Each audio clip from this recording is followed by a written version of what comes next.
Sejumlah penyidik Komisi Pemberantasan Korupsi menyita sejumlah barang bukti dari kantor Kementerian Agama di Jakarta.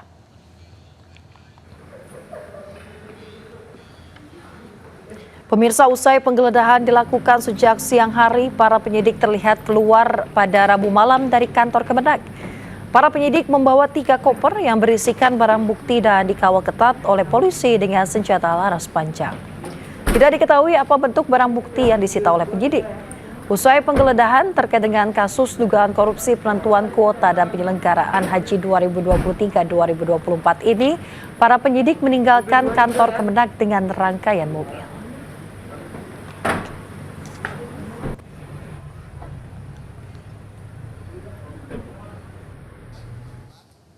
Sebelumnya, Wakil Menteri Agama Muhammad Syafi'i mengaku tidak mengetahui penggeledahan di kantor Direktorat Jenderal Penyelenggaraan Haji dan Umroh atau Ditjen PHU. Menurut Syafi'i, KPK tidak datang ke ruangannya. Nggak tahu, saya di ruangan saya. Ruangan saya kan di sana. KPK nggak datang ke sana. Jadi saya nggak tahu apa yang mereka lakukan. Beda. Itu aja. Jadi nggak ada yang bisa saya komentari. Saya nggak ketemu KPK-nya. KPK-nya nggak ke ruangan saya, maka saya nggak tahu. Geram pajaknya dinaikkan 400%, warga di Kabupaten Jombang, Jawa Timur protes ke kantor Badan Pendapatan Daerah. Warga juga membayar pajak menggunakan uang koin hasil tabungan anaknya selama bertahun-tahun. Saya tidak mau dengan protes, Pak. Saya sudah protes. Ya, saya tidak mau tawar-menawar. Fatar Rohim, warga desa Pulolor, Kabupaten Jombang, Jawa Timur ini protes kepada petugas Badan Pendapatan Daerah Kabupaten Jombang lantaran pajak bumi dan bangunan yang harus dibayar naik sebanyak 400%. Dirinya mengaku sebelumnya pembayaran pajak tanah dan rumahnya hanya sebesar Rp400.000 per tahun. Namun sejak tahun 2024 lalu, pajaknya naik menjadi Rp1.300.000. Sebagai bentuk protesnya, Fata membawa 1 galon penuh uang koin yang akan digunakan untuk membayar pajak. Uang koin kemudian ditumpahkan di lantai untuk dihitung satu persatu. Bentuk kekecewaan saya dengan adanya biasanya per tahun 400 menjadi 1.350.000, ya kan? Itu kan saya protes waktu itu. Nah ternyata acuannya itu saya tanya kepala dinas, ternyata dari ajuan tersebut mengacu pada tahun 2002, katanya ada appraisal. Siapa yang appraisal? Kepala desa. Nah, sekarang mungkir, bukan kepala desa, pihak ketiga. Makanya bagi yang masih keberatan, kita sudah menerima. Tahun 24 kami menerima sebanyak 11.000 orang mengajukan keberatan atas ketetapan yang sudah ditentukan.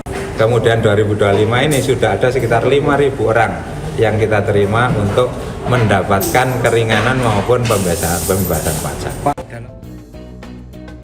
Kenaikan pajak yang tidak wajar juga dirasakan Anis Purwaningsih, nenek 63 tahun, warga desa Sengon, Jombang, Jawa Timur. Dirinya kaget begitu menerima tagihan pajak tanah dan rumah yang biasanya Rp300.000 hingga Rp400.000 per tahun, kini melonjak menjadi Rp3,5 juta. Tidak hanya memberatkan, Anis menilai kenaikan pajak ini tidak masuk akal. Anis berharap pemerintah bisa melakukan pengurangan tagihan pajak kepada dirinya. Dari Jombang, Jawa Timur, Mukhtar Bagus, iNews melaporkan.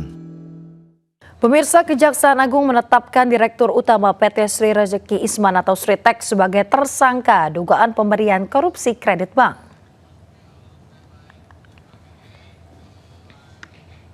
Iwan Kurniawan Lukminto, Direktur Utama PT Sritek, mengenakan rompi pink dan borgol pada kedua tangannya usai Kejaksaan Agung menetapkan dirinya sebagai tersangka.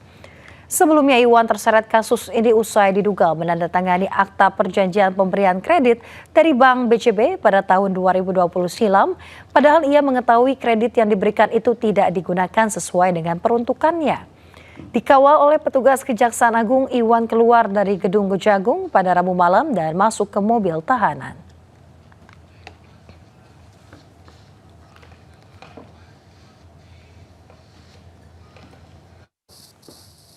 Dan sebelumnya Kejaksaan Agung menetapkan Direktur Utama PT Sritek Iwan Kurniawan Lukminto sebagai tersangka kasus dugaan korupsi pemberian kredit bank ke PT Sritek. Dalam kasus ini Iwan menjadi tersangka ke-12 yang ditetapkan Kejagung. Bahwa berdasarkan hasil pemeriksaan dan alat bukti yang telah diperoleh tim penyidik, yaitu berupa keterangan saksi-saksi, surat, juga ada ahli. Pada hari ini tim penyidik pada Jaksa Agung Muda Tindak Pidana Khusus kembali menetapkan 1 orang tersangka dengan identitas yaitu I. Saya mohon maaf yang sebesar-besarnya, saya akan berbuat yang lebih baik. Terima kasih.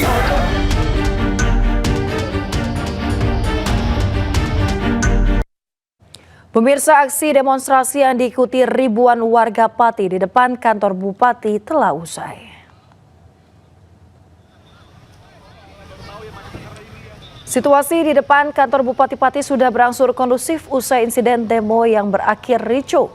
Bubarnya masa aksi lantaran DPRD Pati menyetujui pembentukan panitia khusus atau pansus untuk menggelar hak angket pemakzulan Bupati Pati Sudewo.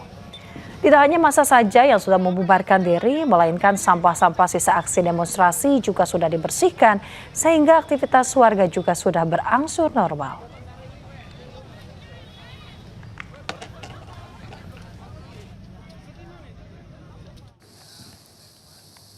Unjuk rasa massa dan warga menuntut Bupati Pati mundur dari jabatannya di depan gedung DPRD Kabupaten Pati berlangsung ricuh Rabu siang. Petugas menyemprotkan air untuk meredam massa yang melemparkan botol dan gelas air mineral ke arah aparat. Situasi semakin memanas saat massa memaksa masuk ke dalam gedung DPRD. Kericuhan terjadi setelah tuntutan massa untuk menemui Bupati Sudewo tidak kunjung dipenuhi. Dalam aksinya, massa pendemo bahkan nekat menjebol pintu kantor DPRD untuk bertemu anggota parlemen.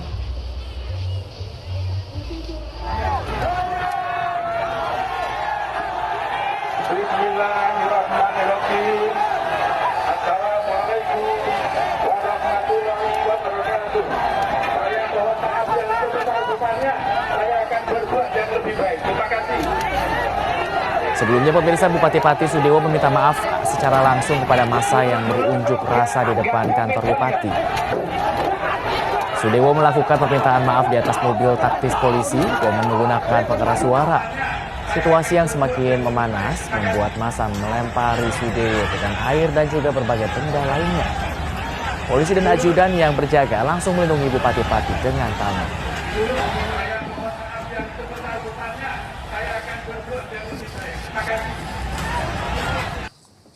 Pemirsa, unjuk rasa warga di depan kantor Bupati Pati Jawa Tengah berujung ricuh.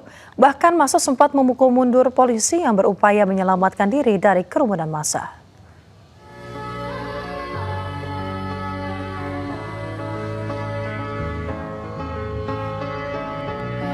Pemirsa, momen massa memukul mundur polisi terekam video yang beredar di sosial media. Sejumlah warga ada juga yang berupaya untuk menghalau agar tidak terjadi aksi main hakim sendiri. Setelah rombongan polisi berhasil memasuki kantor Bupati Pati, diketahui sejumlah polisi terluka akibat lemparan dan serangan massa yang berunjuk rasa di depan kantor Bupati Pati.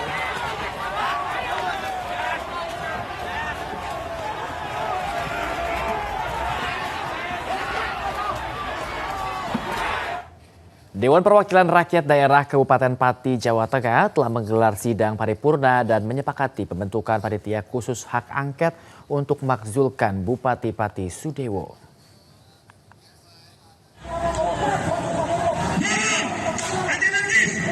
Rabu 13 Agustus, DPRD Kabupaten Pati, Jawa Tengah menggelar sidang paripurna untuk mengakomodir tuntutan warga yang menginginkan Bupati Sudewo mundur dari jabatannya. Sidang paripurna yang digelar mendadak ini menyepakati pembentukan panitia khusus atau pansus hak angket untuk memakzulkan Bupati Pati Sudewo. Seluruh partai setuju termasuk Partai Gerindra yang merupakan partai Bupati Sudewo.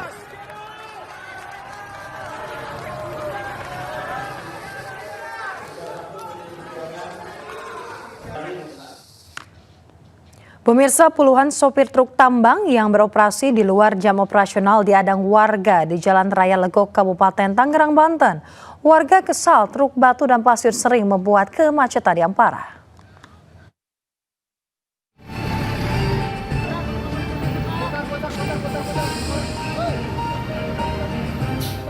Puluhan truk tambang pengangkut batu dan pasir di Jalan Raya Legok, Kabupaten Tangerang, Banten nekat menerobos jam operasional.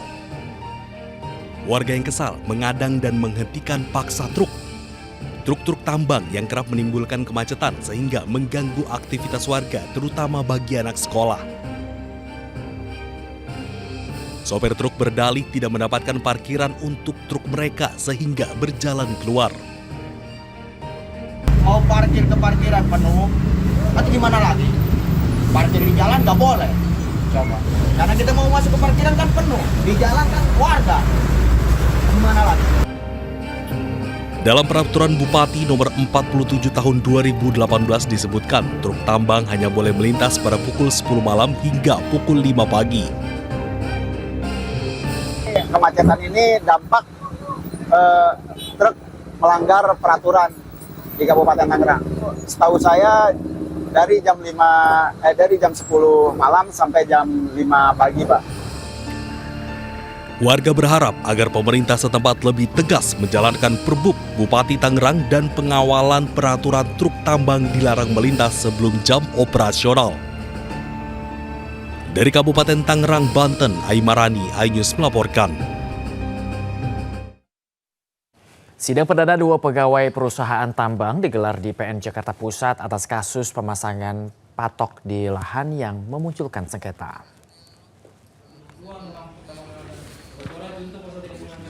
Kedua terdakwa, Awap Hafidz dan Marcel Bialembang, dituduh memaksa patok di wilayah IUP diduga milik perusahaan lain.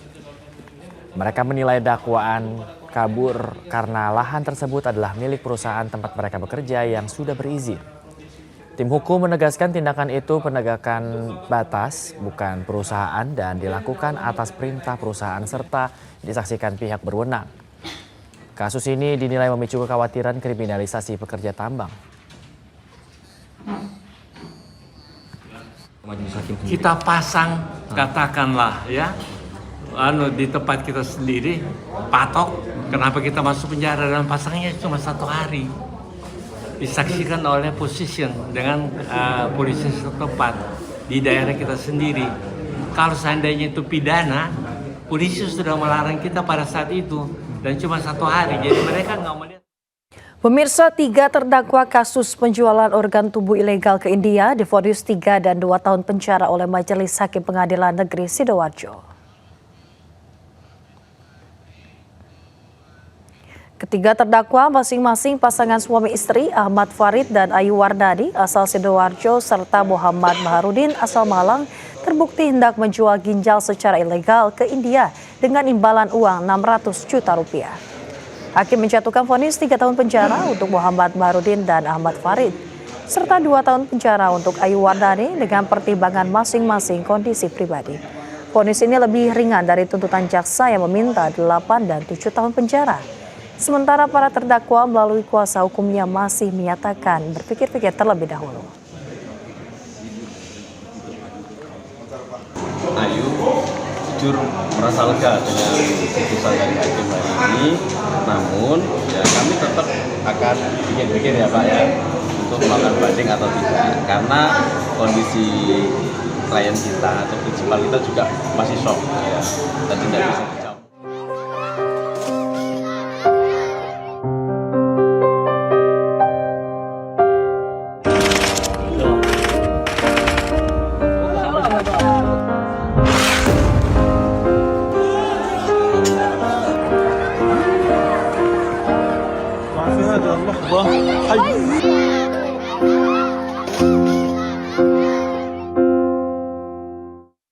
Sejumlah pesawat dan tank Israel terus membombardir sejumlah wilayah di kota Gaza. Puluhan orang tewas dalam serangan tersebut.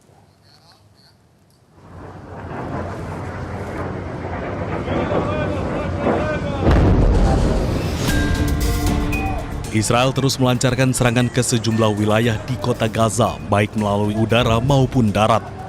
Serangan tersebut terjadi setelah Israel mengatakan akan melancarkan serangan terbaru dan mengambil alih kendali atas kota Gaza. Sejumlah saksi mata dan petugas medis di jalur Gaza mengatakan bahwa pengeboman Israel menghantam 2 rumah di pinggiran Zaytun, kota Gaza, dan menewaskan sedikitnya 7 orang. Pengeboman lainnya menghantam sebuah gedung apartemen di pusat kota Gaza dan menewaskan sedikitnya 4 orang. Rentetan serangan Israel juga memakan korban jiwa di wilayah jalur Gaza bagian selatan. Sedikitnya sebuah rumah di area Khan Younis. Dalam serangan itu terdapat pasangan suami istri dan anak yang mereka turut menjadi korban tewas. Serangan udara Israel lainnya menghantam kamp pengungsian di dekat area pesisir Mawasi dan menewaskan sedikitnya 4 orang. Kementerian Kesehatan setempat mencatat total 89 orang tewas akibat rentetan serangan Israel di sejumlah wilayah Gaza pada hari Selasa.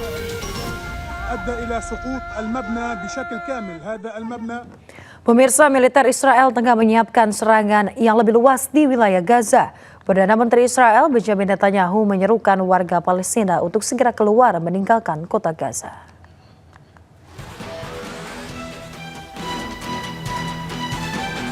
Perdana Menteri Israel Benjamin Netanyahu menyerukan kembali untuk mengizinkan warga Palestina meninggalkan wilayah Gaza. Seruan tersebut disampaikan karena militernya sedang mempersiapkan serangan yang lebih luas di wilayah Gaza. Netanyahu menyampaikan untuk memberi warga Palestina kesempatan untuk meninggalkan zona pertempuran dan secara umum meninggalkan wilayah Gaza jika mereka mau. Di jalur Gaza, Israel selama bertahun-tahun telah mengontrol ketat perbatasan dan melarang banyak orang pergi. Sebelumnya, Netanyahu mengumumkan bahwa serangan militer terbaru terhadap jalur Gaza akan segera dimulai. Netanyahu mengatakan bahwa dirinya berharap dapat menyelesaikan serangan terbaru ke jalur Gaza dengan cukup cepat. Netanyahu mengatakan dirinya tidak memiliki pilihan lain selain menyelesaikan pekerjaannya dan mengalahkan Hamas untuk membebaskan para sandera.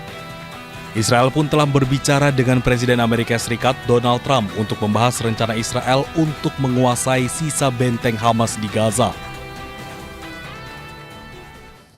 Di tengah krisis kelaparan, warga Gaza harus menghadapi resiko kematian akibat serangan serta tentara Israel di lokasi distribusi bantuan.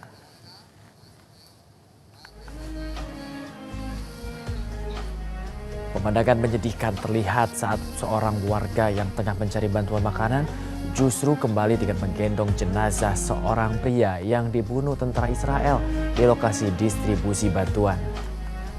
Meski sudah dikecam dunia internasional, Israel terus menjadikan bantuan kemanusiaan sebagai jebakan maut bagi warga Gaza yang kelaparan.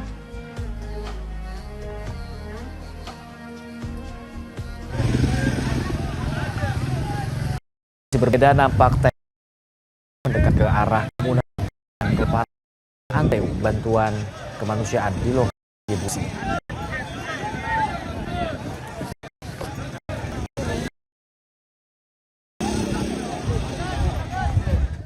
Pemirsa, bencana kelaparan telah terjadi di wilayah Gaza. Situasi ini pun diperparah dengan tindakan Israel yang melarang 430 jenis makanan masuk ke jalur Gaza.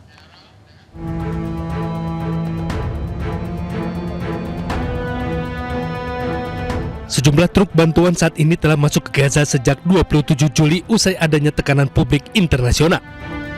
Meski demikian, Israel hingga kini masih memblokir 430 jenis makanan masuk ke Gaza. Ratusan jenis makanan tersebut mulai dari daging beku, dari segala jenis, ikan beku, keju, produk susu, sayuran beku, dan juga buah-buahan. Israel juga masih memblokir ratusan barang lainnya yang dibutuhkan oleh warga yang kelaparan dan sakit. Pernyataan tersebut mengatakan pelonggaran akses bantuan sebagai yang diumumkan pada 27 Juli belum mencabut pembatasan luas terhadap makanan dan barang-barang penting lainnya. Israel juga telah secara langsung menargetkan sumber makanan dengan tidak hanya mencegah bantuan, tetapi juga dengan sengaja mengebom 44 bank makanan, menewaskan puluhan pekerja di dalamnya dan menargetkan 57 pusat distribusi makanan dengan pengeboman. Tindakan Israel ini semakin memperparah krisis kelaparan di Gaza. Kementerian Kesehatan Gaza melaporkan jumlah korban tewas akibat malnutrisi di tengah krisis pasokan pangan di Gaza telah meningkat menjadi 227 orang, di mana 103 diantaranya merupakan anak-anak.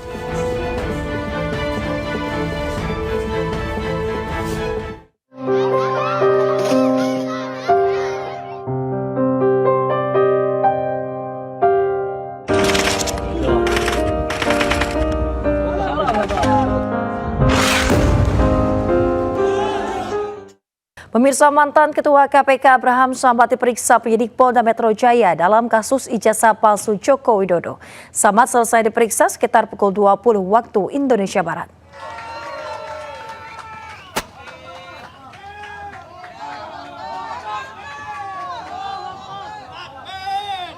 Pemirsa, usai diperiksa penyidik Polda Metro Jaya, mantan Ketua KPK Abraham Samad mengatakan materi pemeriksaan berbeda dengan substansi dari surat panggilan. Terkait dengan hal ini, Samad menilai pemeriksaan melanggar Kitab Undang-Undang Hukum Acara Pidana atau KUHP. Sementara terkait materi pemeriksaan hanya meliputi podcast dirinya bersama Roy Suryo CS. Ketika kita kunci jawaban terakhir bahwa sebenarnya proses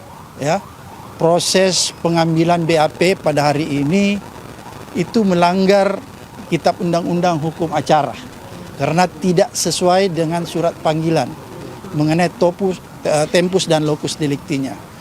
Selain tidak sesuai dengan KUHP, dia juga melanggar prinsip-prinsip hak asasi manusia. Tapi walaupun demikian, kita tetap menandatangani BAP tadi yang terdiri dari 24 rangkap.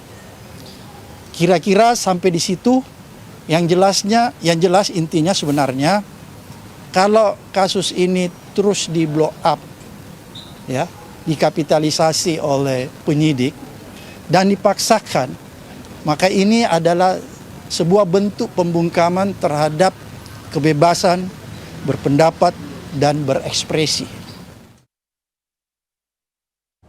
Pemirsa, KPK membuka kemungkinan memanggil Presiden ke-7 Joko Widodo dalam kasus dugaan korupsi kuota haji 2024. Kemungkinan pemanggilan tersebut diduga karena dugaan korupsi penyelenggaraan ibadah haji tersebut terjadi pada masa akhir pemerintahan Jokowi.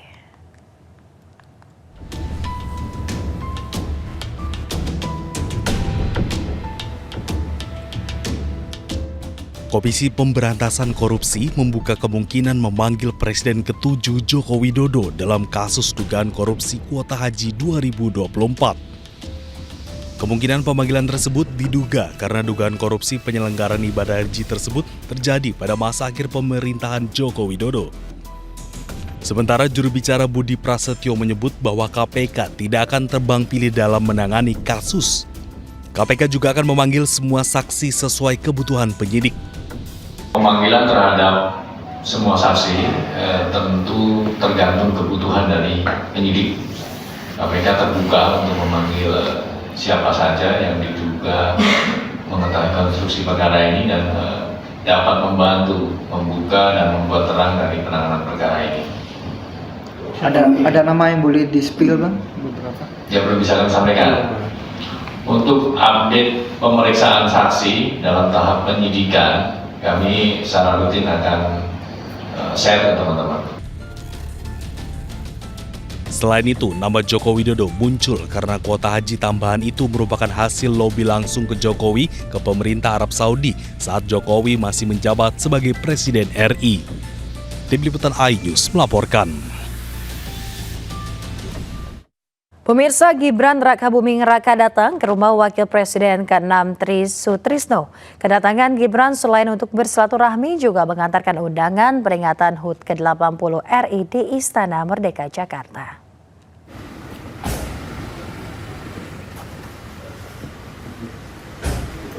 Pemirsa, Wakil Presiden Gibran Rakabuming Raka menyambangi kediaman Wakil Presiden ke-6 Republik Indonesia Tri Sutrisno. Sambil memberi hormat dan juga mencium tangan, Gibran dipersilahkan duduk oleh Tri Sutrisno di kediamannya. Kedatangan Gibran mengantar undangan peringatan HUT ke-80 RI sekaligus bersilaturahmi. Kedatangan Gibran disambut langsung oleh Tri Sutrisno, istrinya dan juga putri pertamanya, Nora Tristiana Tri Sutrisno.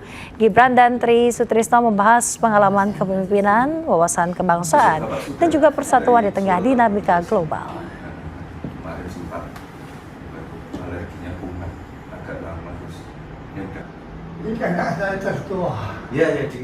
Unjuk rasa ratusan warga di depan gedung DPRD Kabupaten Pati berlangsung ricuh setelah massa melemparkan botol dan gelas air mineral ke arah aparat yang berjaga.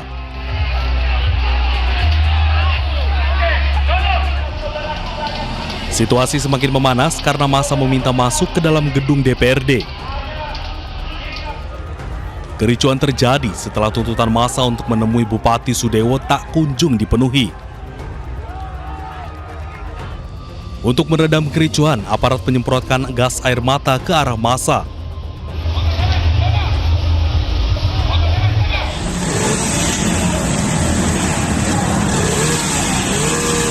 Dalam aksinya, massa pendemo bahkan nekat menjebol pintu kantor DPRD untuk bertemu anggota parlemen.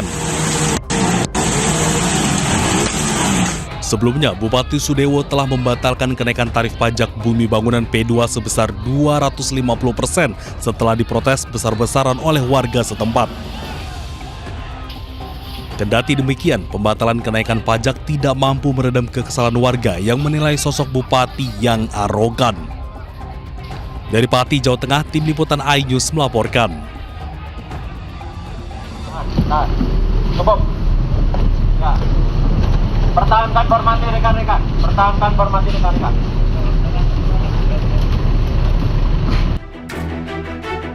Aksi unjuk rasa di pusat pemerintahan Kabupaten Pati, Jawa Tengah berlangsung ricuh. Kericuhan memuncak setelah polisi menembakkan gas air mata untuk membubarkan massa yang melemparkan gelas air mineral ke arah aparat kepolisian.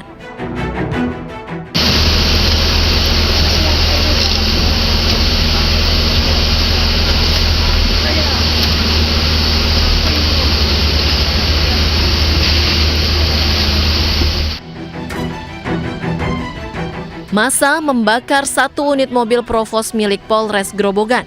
Petugas kepolisian berhasil memadamkan api dengan mobil water cannon. Massa juga diredam oleh koordinator aksi Supriyono dan Hussein agar tidak anarkis. Namun massa yang tetap melempari petugas dengan gelas air mineral berhasil dipukul mundur dengan gas air mata. Dari Pati, Jawa Tengah, Tim Liputan iNews melaporkan. Pemirsa, massa menerobos barikade polisi untuk memasukkan truk pengeras suara ke area demo di alun-alun Pati. Polisi juga mengerahkan 2 helikopter memantau situasi dari udara.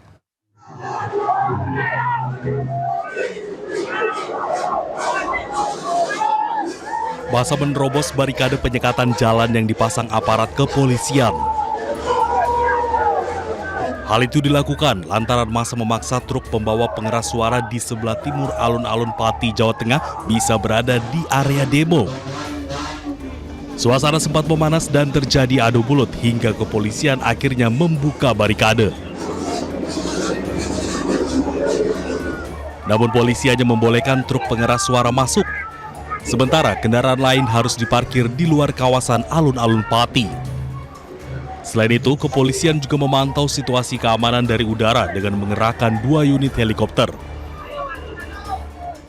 Dari Pati, Jawa Tengah, Musyafa, iNews melaporkan. Pemirsa, dalam unjuk rasa menuntut Bupati Pati mundur, 11 terduga provokator ditangkap dan polisi juga tengah mengusut pelaku yang membakar mobil milik Propam.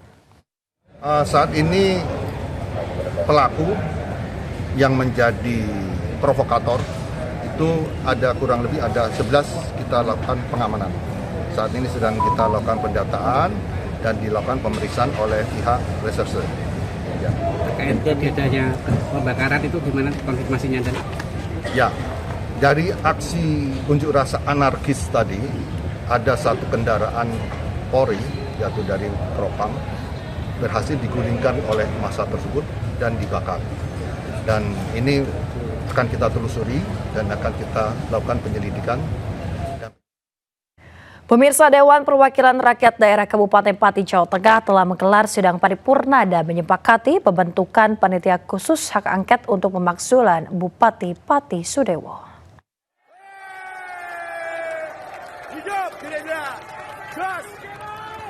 Pada Rabu 13 Agustus, DPRD Kabupaten Pati, Jawa Tengah menggelar sidang paripurna untuk mengakomodir tuntutan warga yang menginginkan Bupati Sudewo mundur dari jabatannya. Sidang paripurna yang digelar mendadak ini menyepakati pembentukan panitia khusus atau pansus hak angket untuk memakzulkan Bupati Pati Sudewo. Seluruh partai setuju termasuk Partai Gerindra yang merupakan partai Bupati Sudewo.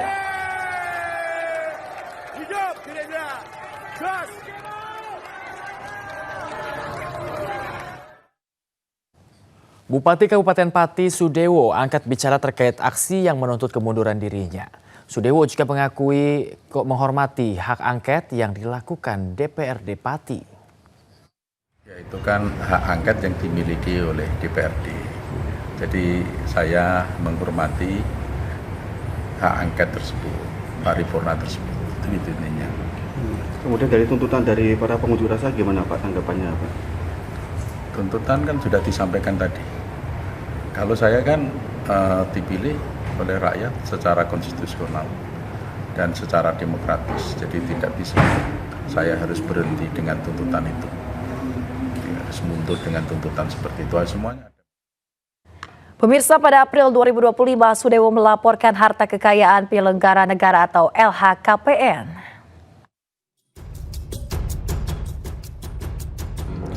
Tercatat, Sudewo memiliki total harta sebesar 31,5 miliar rupiah.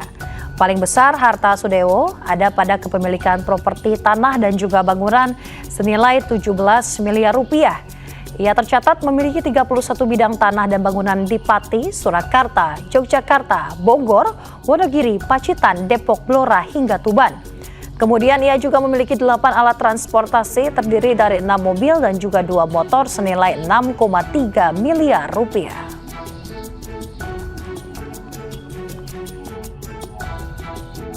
Sudewo juga memiliki surat berharga senilai 5,3 miliar rupiah serta uang tunai senilai 1,96 miliar rupiah.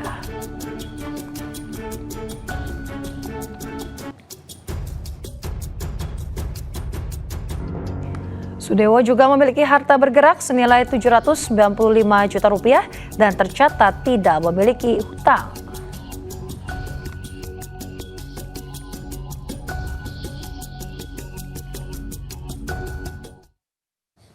Terkait polemik Bupati Pati Sudewo yang membuat masyarakat berunjuk rasa, Istana akan terus melakukan koordinasi. Menteri Sekretaris Negara Prasetyo Hadi mengaku pihaknya terus memonitor dan berkoordinasi sejak adanya dinamika tersebut.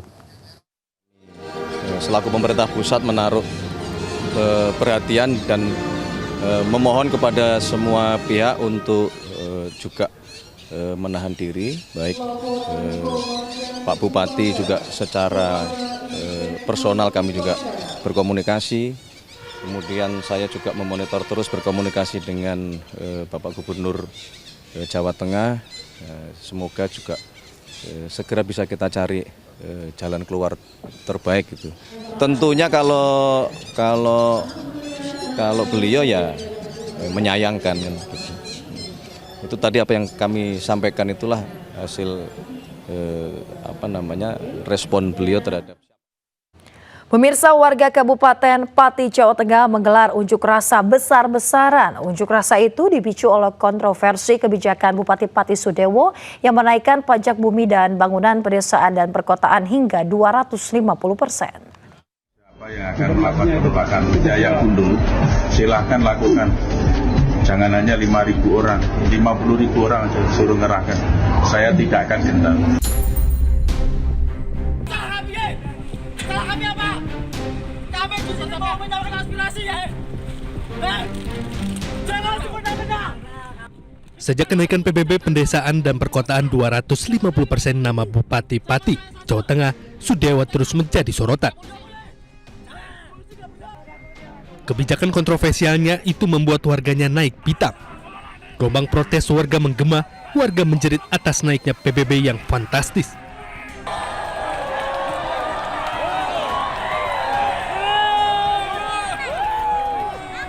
Warga merasa kebijakan Sudewo itu tidak realistis dan menambah beban hidup warga. Dalam kirap boyongan Hari Jadi Pati yang digelar di sekitar alun-alun Bupati Pati dan istrinya disoraki warga. Bupati Sudewo bahkan sempat menyatakan tak gentar dengan aksi unjuk rasa yang menolaknya kebijakannya, namun seminggu kemudian Bupati membatalkan kenaikan PBB 250% dan meminta maaf. Saya memutuskan kebijakan kenaikan PBB P2 saya dibatalkan untuk menciptakan situasi aman dan kondusif dan dalam rangka memperlancar perekonomian dan pembangunan Kabupaten Pati. Saya sampaikan berarti pembayaran pajaknya PBBP 2-nya akan kembali seperti semula, yaitu seperti pada tahun 2024. Kontroversi lainnya, Bupati Pati juga pernah mengundang 3 penyanyi dangdut trio Serigala untuk menghibur tamu undangan saat acara penandatanganan Koperasi Merah Putih dan MOU Hari Jadi Pati di Pendopo Pati, Jawa Tengah dan beredar viral hingga aksi tersebut dianggap tidak pantas oleh netizen. Karena selain bergoyang di atas panggung, salah satu personil juga turun menghampiri penonton yang membuat penonton riuh. Kini meski Bupati telah membatalkan kebijakan kontroversialnya, namun warga terlanjur geram atas kebijakan tersebut. Meski Bupati Pati telah meminta maaf, warga Pati tetap kecewa dengan kebijakannya yang menurut warga arogan dan menambah beban hidup warga. Dari Kabupaten Pati, Jawa Tengah, Lazarus Sandi, iNews melaporkan.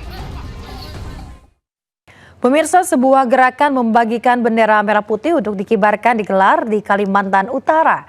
Lebih dari sekedar memeriahkan, gerakan ini diinisiasi untuk menumbuhkan rasa cinta kepada tanah air.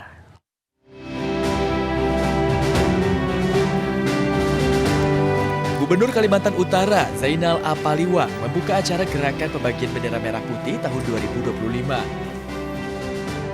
Gerakan ini bukan hanya mengajak masyarakat Kaltara untuk mengibarkan bendera merah putih, melainkan menumbuhkan rasa cinta kepada tanah air. Sedikitnya 2049 lembar bendera merah putih dibagikan untuk dikibarkan dalam rangka memeriahkan HUT ke-80 kemerdekaan Republik Indonesia. Masyarakat juga diimbau untuk dapat aktif berpartisipasi dalam berbagai kegiatan yang memeriahkan peringatan kemerdekaan Indonesia. Pembagian bendera merah putih merupakan salah satu upaya kita untuk memeriahkan peringatan hari ulang tahun ke-80 kemerdekaan Republik Indonesia dan melalui pemasangan bendera merah putih selama bulan Agustus. Dan tidak hanya itu, kita juga mengajak seluruh organisasi perangkat daerah dan elemen masyarakat untuk turut menghias lingkungan, memasang umbul-umbul, mempercantik sudut-sudut kota maupun desa, kelurahan dengan nuansa kemerdekaan. Ditutup dengan penyerahan simbolis bendera merah putih. Kegiatan ini diharapkan dapat menjadi wujud rasa syukur atas pengorbanan pahlawan untuk memerdekakan Indonesia. Dari Tanjung Selor, Kalimantan Utara, Liputan iNews melaporkan. Ratusan kepala daerah kepulauan dan pesisir menghadiri musyawarah nasional yang digelar di Jakarta. Munas ini digelar guna mendorong kemajuan dan pemerataan daerah kepulauan dan pesisir.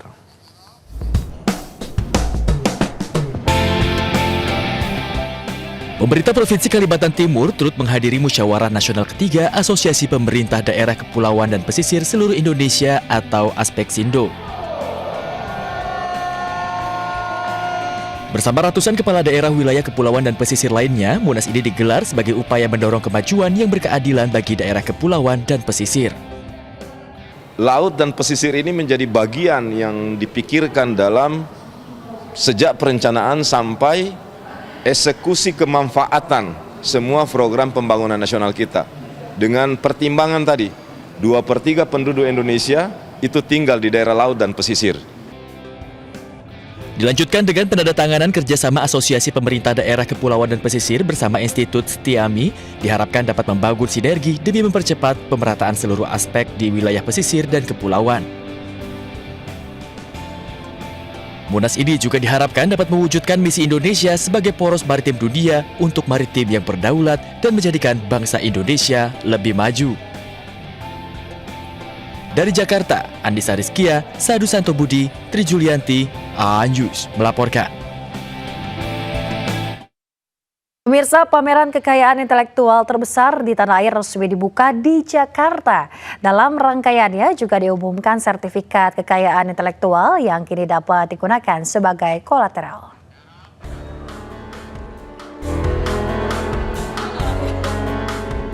IP Expo Indonesia 2025 resmi digelar di Jakarta dengan mengusung tema Elevating Indonesia's Intellectual Property to the World.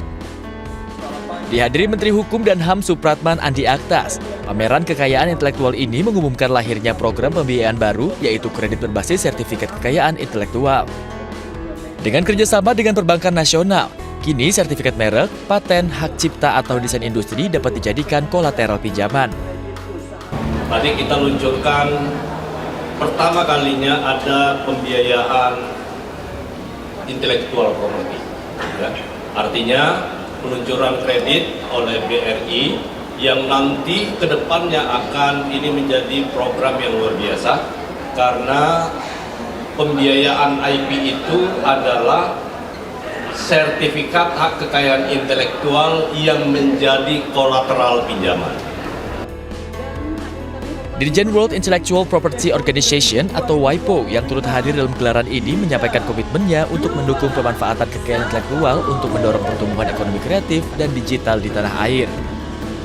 WIPO juga meluncurkan sejumlah program bersama pemerintah Indonesia, termasuk pembiayaan mikro melalui kredit usaha rakyat, serta peningkatan kesadaran dan pendampingan perlindungan KI di lapangan.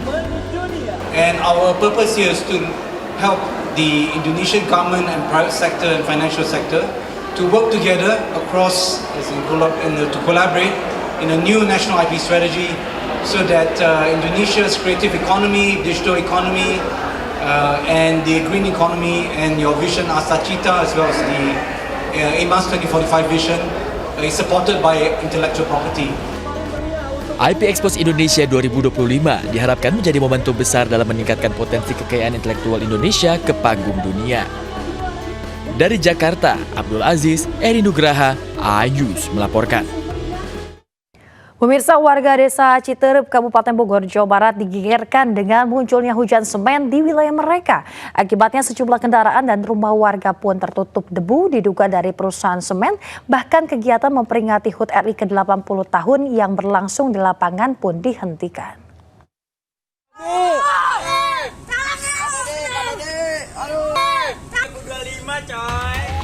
Viral, warga di desa Citerep, Kecamatan Citerep, Kabupaten Bogor, Jawa Barat saat melakukan kegiatan memperingati HUT RI ke-80 di sebuah lapangan digegerkan dengan kemunculan hujan semen di wilayah mereka.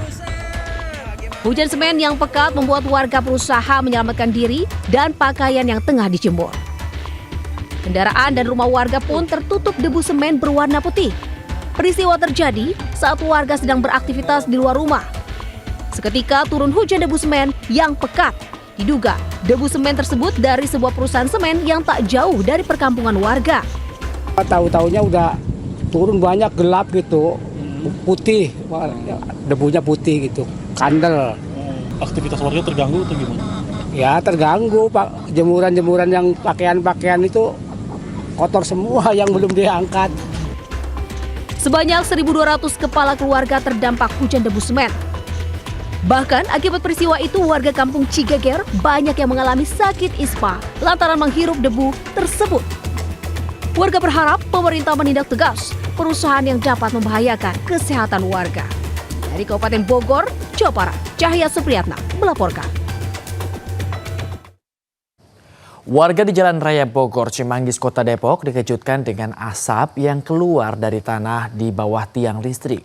Saat diperiksa, suhu di sekitar tanah tersebut mencapai 70 derajat Celcius.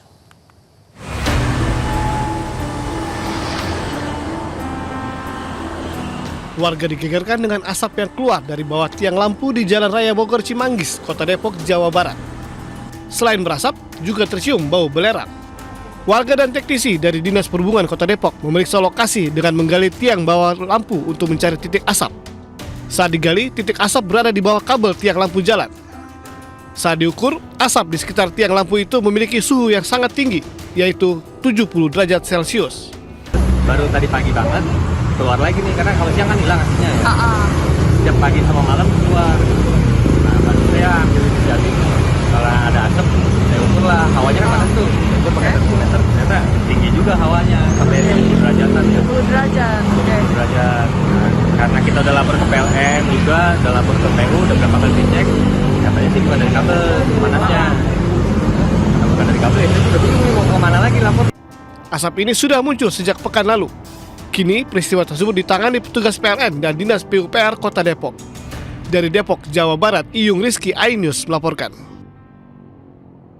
Kita beralih ke informasi mancanegara. Pemirsa, di tengah krisis kelaparan, warga Gaza harus menghadapi resiko kematian akibat serangan tentara Israel di lokasi distribusi bantuan. Pemandangan menyedihkan terlihat saat seorang warga yang tengah mencari bantuan makanan justru kembali dengan menggendong jenazah seorang pria yang dibunuh tentara Israel di lokasi distribusi bantuan. Meski sudah dikecam dunia internasional, Israel terus menjadikan bantuan kemanusiaan sebagai jebakan maut bagi warga Gaza yang kelaparan.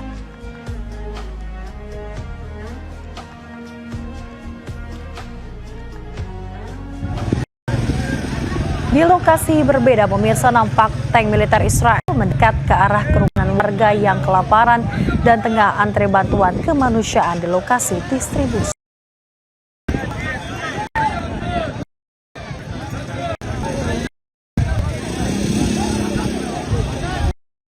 Sejumlah pesawat dan tank Israel terus membombardir sejumlah wilayah di kota Gaza.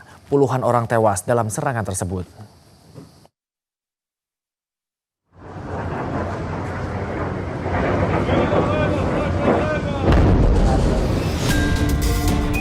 Israel terus melancarkan serangan ke sejumlah wilayah di kota Gaza, baik melalui udara maupun darat. Serangan tersebut terjadi setelah Israel mengatakan akan melancarkan serangan terbaru dan mengambil alih kendali atas kota Gaza. Sejumlah saksi mata dan petugas medis di jalur Gaza mengatakan bahwa pengeboman Israel menghantam 2 rumah di pinggiran Zaytun, kota Gaza, dan menewaskan sedikitnya 7 orang. Pengeboman lainnya menghantam sebuah gedung apartemen di pusat kota Gaza dan menewaskan sedikitnya 4 orang. Rentetan serangan Israel juga memakan korban jiwa di wilayah jalur Gaza bagian selatan. Sedikitnya sebuah rumah di area Han Younis. Dalam serangan itu terdapat pasangan suami istri dan anak yang mereka turut menjadi korban tewas. Serangan udara Israel lainnya menghantam kamp pengungsian di dekat area pesisir Mawasi dan menewaskan sedikitnya 4 orang. Kementerian Kesehatan setempat mencatat total 89 orang tewas akibat rentetan serangan Israel di sejumlah wilayah Gaza pada hari Selasa.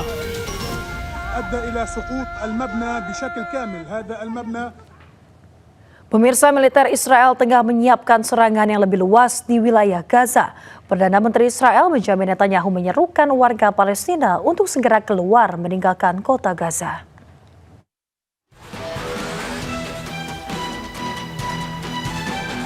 Perdana Menteri Israel Benjamin Netanyahu menyerukan kembali untuk mengizinkan warga Palestina meninggalkan wilayah Gaza. Seruan tersebut disampaikan karena militernya sedang mempersiapkan serangan yang lebih luas di wilayah Gaza. Netanyahu menyampaikan untuk memberi warga Palestina kesempatan untuk meninggalkan zona pertempuran dan secara umum meninggalkan wilayah Gaza jika mereka mau. Di jalur Gaza, Israel selama bertahun-tahun telah mengontrol ketat perbatasan dan melarang banyak orang pergi. Sebelumnya, Netanyahu mengumumkan bahwa serangan militer terbaru terhadap jalur Gaza akan segera dimulai. Netanyahu mengatakan bahwa dirinya berharap dapat menyelesaikan serangan terbaru ke jalur Gaza dengan cukup cepat. Netanyahu mengatakan dirinya tidak memiliki pilihan lain selain menyelesaikan pekerjaannya dan mengalahkan Hamas untuk membebaskan para sandera. Israel pun telah berbicara dengan Presiden Amerika Serikat Donald Trump untuk membahas rencana Israel untuk menguasai sisa benteng Hamas di Gaza. Bencana kelaparan telah terjadi di wilayah Gaza. Situasi ini pun diperparah dengan tindakan Israel yang melarang 430 jenis makanan masuk ke jalur Gaza.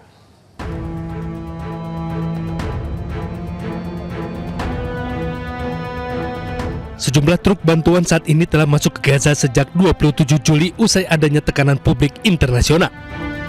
Meski demikian, Israel hingga kini masih memblokir 430 jenis makanan masuk ke Gaza. Ratusan jenis makanan tersebut mulai dari daging beku, dari segala jenis, ikan beku, keju, produk susu, sayuran beku, dan juga buah-buahan. Israel juga masih memblokir ratusan barang lainnya yang dibutuhkan oleh warga yang kelaparan dan sakit. Pernyataan tersebut mengatakan pelonggaran akses bantuan sebagai yang diumumkan pada 27 Juli belum mencabut pembatasan luas terhadap makanan dan barang-barang penting lainnya. Israel juga telah secara langsung menargetkan sumber makanan dengan tidak hanya mencegah bantuan, tetapi juga dengan sengaja mengebom 44 bank makanan, menewaskan puluhan pekerja di dalamnya dan menargetkan 57 pusat distribusi makanan dengan pengeboman. Tindakan Israel ini semakin memperparah krisis kelaparan di Gaza. Kementerian Kesehatan Gaza melaporkan jumlah korban tewas akibat malnutrisi di tengah krisis pasokan pangan di Gaza telah meningkat menjadi 227 orang, di mana 103 diantaranya merupakan anak-anak.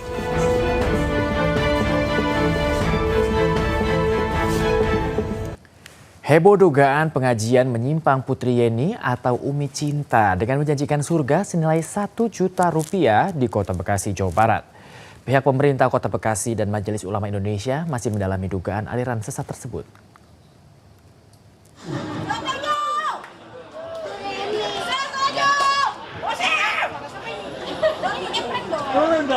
Heboh dugaan pengajian menyimpang yang menjanjikan akan mendapatkan surga dengan membayar uang sebesar 1 juta rupiah yang dilakukan oleh Putri Yeni atau biasa disebut Umi Cinta di Bekasi, Jawa Barat. Pemerintah Kota Bekasi bersama Kesbang Pol dan MUI Kota Bekasi langsung tanggapi laporan masyarakat dugaan aliran sesat. Sejumlah warga juga hari ini melaporkan kasus tersebut ke pemerintah Kota Bekasi dan meminta untuk ditindaklanjuti. Pengajian Umi Cinta disebut diiming-imingi para jemaah masuk surga dengan uang 1 juta rupiah. Yang disampaikan warga tadi apa, Pak? Warga keluhan karena ini merasakan masyarakat. Beberapa indikasi yang kita kategorikan ini masuk ke aliran sesat. Tapi kita belum dapatkan bukti yang meyakinkan. Itu hanya sebatas penyampaian dari keluhan masyarakat. Yang dikeluhin apa, Pak? Yang dikeluhkan itu antara lain benar atau tidak, ada bukti atau tidak ada bukti tentang saat wajib mengeluarkan infak 1 juta untuk masuk surga. Sebelumnya diketahui ratusan warga di perumahan Duku Zamrud, Mustika Jaya, Kota Bekasi pada Senin kemarin menggeruduk pengajian Umi Cinta. Aksi warga ini lantaran resah dengan aktivitas pengajian di lingkungan mereka yang diduga menyimpang dari syariah Islam. Dari Bekasi, Jawa Barat, Rahmat Hidayat, Ayus melaporkan. Pemirsa, sejumlah penyidik Komisi Pemberantasan Korupsi menyita sejumlah barang bukti dari kantor Kementerian Agama di Jakarta.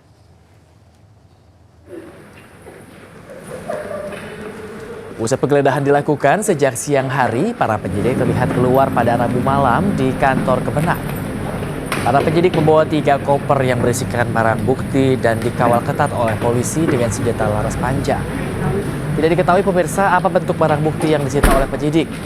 Usai penggeledahan terkait kasus dugaan korupsi penentuan kuota dan penyelenggaraan haji 2023-2024 ini, para penyidik meninggalkan kantor Kemenak dengan rangkaian mobil. Mobil 23 ya.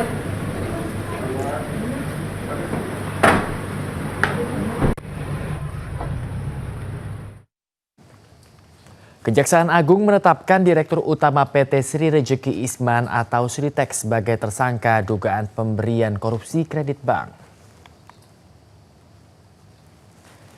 Iwan Kurniawan Lukminto, Direktur Utama PT Sritex, mengenakan rompi merah muda dan borgol pada kedua tangannya usai Kejaksaan Agung menetapkan dirinya sebagai tersangka.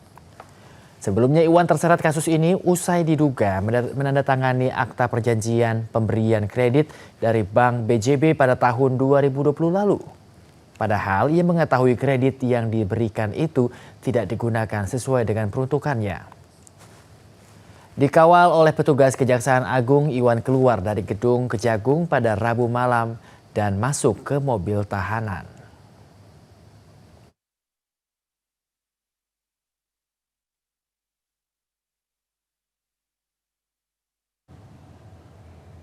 Pemirsa, baru 1 bulan bebas dari penjara, pelaku curanmor di kawasan Tambora, Jakarta kembali beraksi demi membeli narkoba dan juga foya-foya.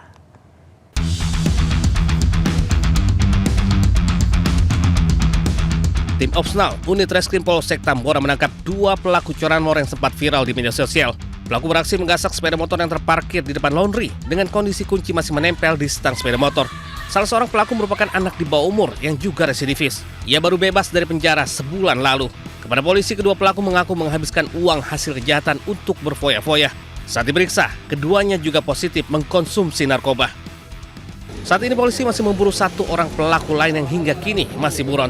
Dari Jakarta, Miftahul Ghani News melaporkan. 2 pelaku perampokan bersenjata tajam yang mengancam pemotor di Makassar ditangkap polisi. Kedua pelaku merupakan residivis kasus pemerkosaan yang baru bebas dari penjara pada Januari lalu.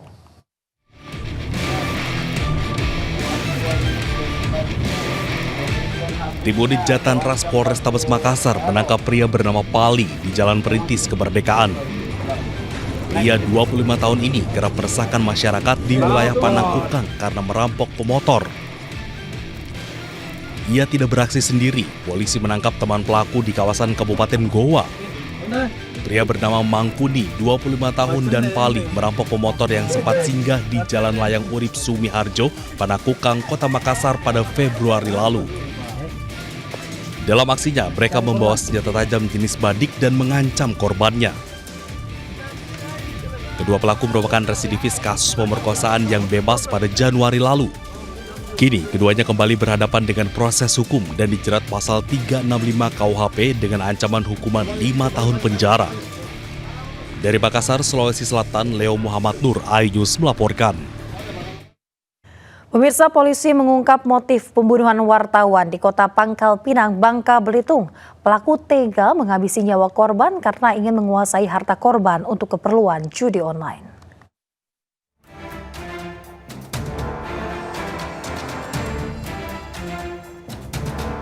Polisi menangkap 2 pelaku pembunuhan Aditya Warman, wartawan salah satu media online di Pangkal Pinang, Bangka Belitung. Pelaku Hasan Basri, 33 tahun, bekerja di kebun korban yang baru 2 bulan bekerja.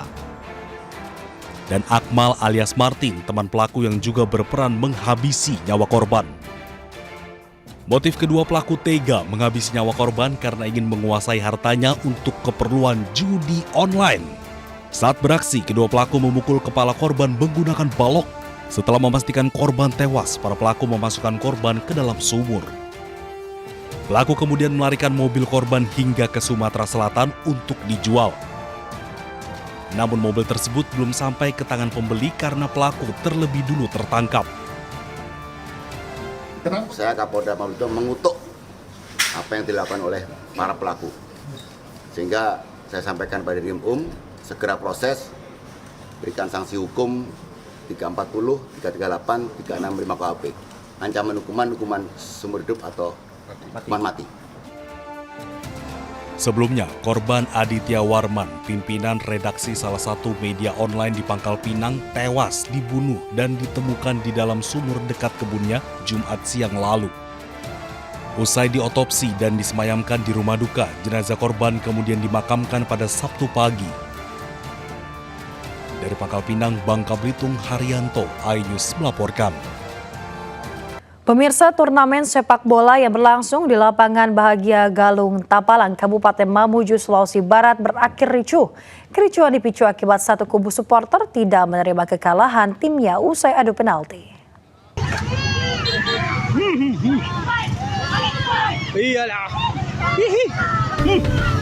Turnamen sepak bola di lapangan Bahagia Galung, Tapalang di Kecamatan Tapalang, Kabupaten Mamuju diwarnai kericuhan. Ratusan supporter dari 2 tim masuk ke lapangan dan terlibat perkelahian. Bentrokan pecah usai adu penalti yang dimenangkan oleh salah satu tim.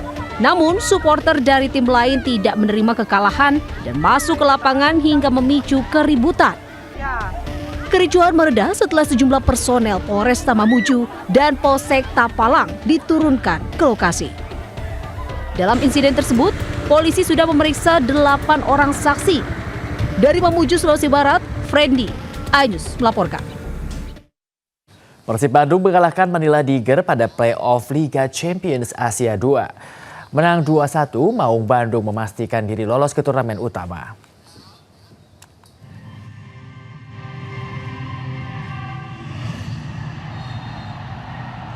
Persib Bandung mengalahkan Manila Dagger pada play-off Liga Champions Asia 2 di Stadion Gelora Bandung Lautan Api Bandung, Jawa Barat pada Rabu malam. Bertindak sebagai tim tamu, Manila Dagger mampu tampil menyerang pada awal babak pertama. Tim asal Filipina ini menciptakan beberapa peluang berbahaya lewat permainan cepat.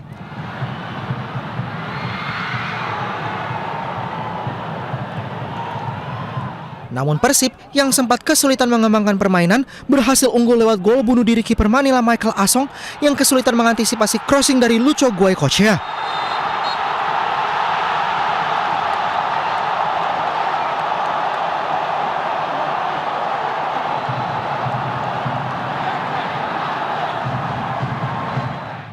Lalu pada babak kedua, tepatnya pada menit ke-66, tim tamu menyamakan kedudukan lewat gol Modojov yang tidak terkawal di depan gawang Persib.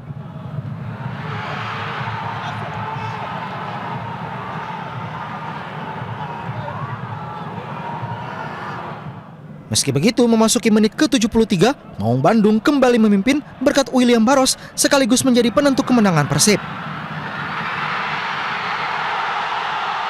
Persib penutup laga ini dengan kemenangan 2-1.